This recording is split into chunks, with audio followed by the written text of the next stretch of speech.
The next sequence opens with a striking transition. Haha. The blow young Casa delivers to a wall in the Canary flashback is cut against the severing of a massive starship chunk in the present day.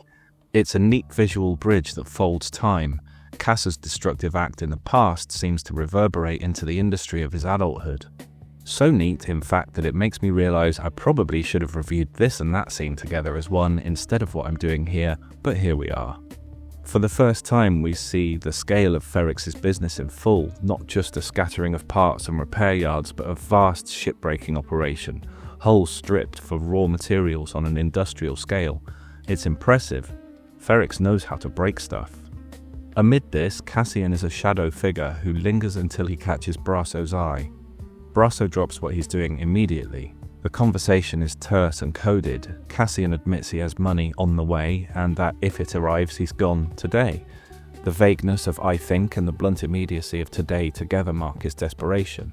Brasso doesn't press for detail overly hard, but his questions carry weight. When? Where are you going? He is probing without accusation, concerned without obstruction. For a little while here, Cassian is framed in a similar manner to the young Casa entering the ship, viewed from deep inside cylindrical machinery. Both times he looks overpowered by the environment and out of place. It's like the tunnels bracket his life, one an intrusion into a new world that resulted in Ferrix becoming home, the other as he's about to pull the ejector seat on his life in that home. Cassian's replies again underscore how he thinks in compartments. He'll leave money with Marva to square his debts. He asks Brasso to watch over her. But when pressed on his destination, he shuts it down with "it's better that you don't know." That's Cassian's instinctive operational discipline in action, protecting Brasso by withholding detail. And emotionally, it's like he's gone already. Come on, no hug for Brasso? He finishes with a hollow promise, "I'll be back, I'll find a way," a line that convinces neither of them, but which he needs to say aloud to believe. What this scene shows is Cassian's method of leaving, severing ties cleanly, without emotion, unwinding obligations while shielding others from the danger that follows. But it also shows how little power he has. Brasso meets his words with calm, deliberate questioning, holding the steadier presence.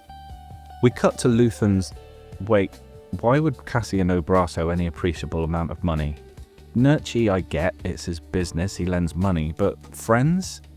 I don't think Cassian is a gambler or an addict of some type. Why has he needed so much money?"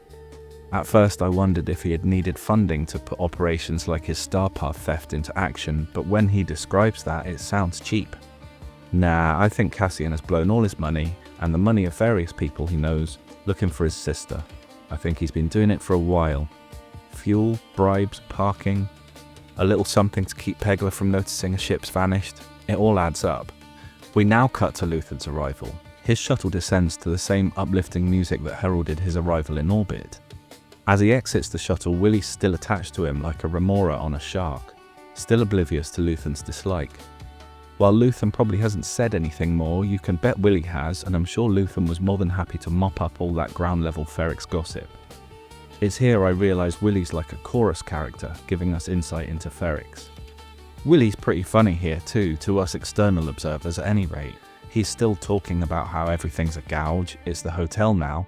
His final shout, bordering on out of earshot on a busy platform with a shuttle winding down behind them, is delivered with theatrical exaggeration. It feels for show as much as for Luthen's benefit as he conspiratorially warns him to watch your wallet. He's the guy that wants to share inside knowledge he doesn't really have with anyone and everyone in sight. And yes, I know this "watch your wallet" really sounds like foreshadowing, but right now, based on my fading knowledge of upcoming events, I can't think what it's foreshadowing. But that's fine, I'll get there at some point if it is. Bix intercepts Luthen as he walks through the town. She admits she's missed the callback window and that Premor has already circulated a bulletin. Luthen is entirely composed, almost dismissive. Calmly, he tells her, and it lands as both an instruction and a correction. He isn't just gathering intelligence, he's controlling her tone in real time, running her like an asset. She takes no offense and immediately relays the facts to him efficiently. For him to talk to her like that and for her not to blink at it is a sign that he's much more than a contact. These two have rapport, they know each other well. He's already seen the bulletin and he points out that it doesn't name Cassian, only references someone from Canary. Then he drops what he already knows as reassurance. Cassian's Imperial record lists Fests. He's already ahead of the bulletin and already across Cassian's multiple identities. In the following exchange, their dynamic crystallizes. Luthen is in control, calmly decisive, while Bix supplies information and opinion.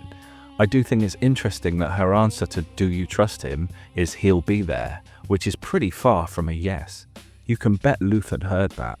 So to clarify, Luthen's out in the open on operations. He knows Pre-Mor security is closing in, and his contact when asked to vouch for his target didn't exactly do that glowingly.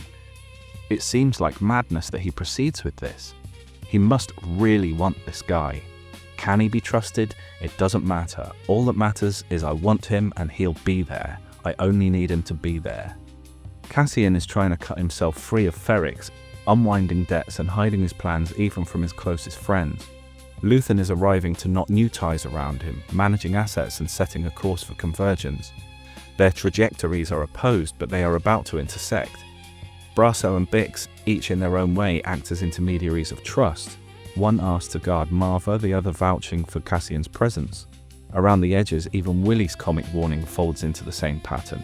Everyone in Ferrix is bound up in webs of trust, obligation, and risk. What we're watching is not two isolated exchanges, but the moment when lives on separate vectors begin to lock into orbit. Cassian wants out, Luthen wants in. Their collision hasn't happened yet, but the inevitability of it is inescapable. Destiny, even.